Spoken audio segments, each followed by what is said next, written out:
MSCI A-share inclusion takes hold, end of play tomorrow. We're going to start to see the effects, of course, on Friday. Yes. What do you think are the longer-term implications, and how much of a challenge is it for the research team? Yeah, sure. So when you think about what's going to happen on Friday, the A-shares will, for the first time, be included in these indices. And these indices form the dominant benchmark for global equity investors. And so up until this point, you could kind of ignore the mainland stock market from the equity perspective, but you couldn't ignore the themes. So everybody's very into China themes, but they didn't have to necessarily play that market. Now, as you look forward, once it's included, although it'll be a small weight to begin with, you definitely will have to pay much closer attention.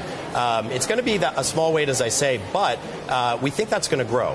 So over time, as China begins to liberalize its markets, open up, and market structure starts to change, institutional investors will have no choice but to pay more and more attention to the A-share market and, of course, the research on it.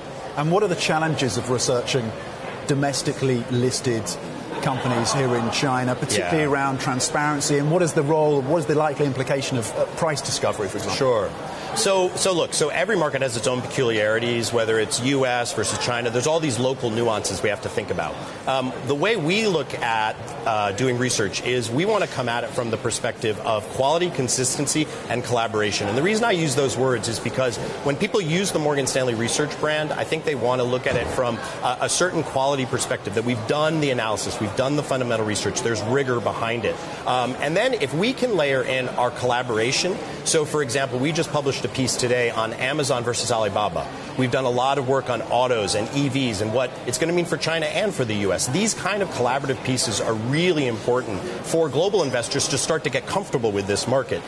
The other thing that sell-side research in China, I suspect, is going to do is it's going to bring a transparency, a rigor to those markets. It's almost, think of it as kind of the rising tide lifting all the boats. The quality and the expectation for what the corporates are willing to share is going to change. That's got to be good for markets. You can see over and over again, when institutional investors get in, they become less volatile, less momentum-driven, less sort of news flow-driven. All those things are very good for long-term growth, as well as lowering the cost of capital, which is, of course, good for an economy. And are you adding headcount, or do you have the team in place to be able to tackle this additional 234 A-share stocks? Yeah, that's right. So MSCI, of course, telegraphs very well that they're going to consider this. And back in 2014, we decided we need to try to get ahead of this. We need to start to cover these stocks in order to be a bit more nimble, a bit more in the debate, so you can be relevant to the investors as they start to pick it up. So back in 2014, we added about 170 A-shares to our coverage. We already had coverage of about 70 Hong Kong listed shares and ADRs, and we've grown it now, as I say, to around 240 or so. MSCI, the stocks that they've announced, some of those we don't actually cover today.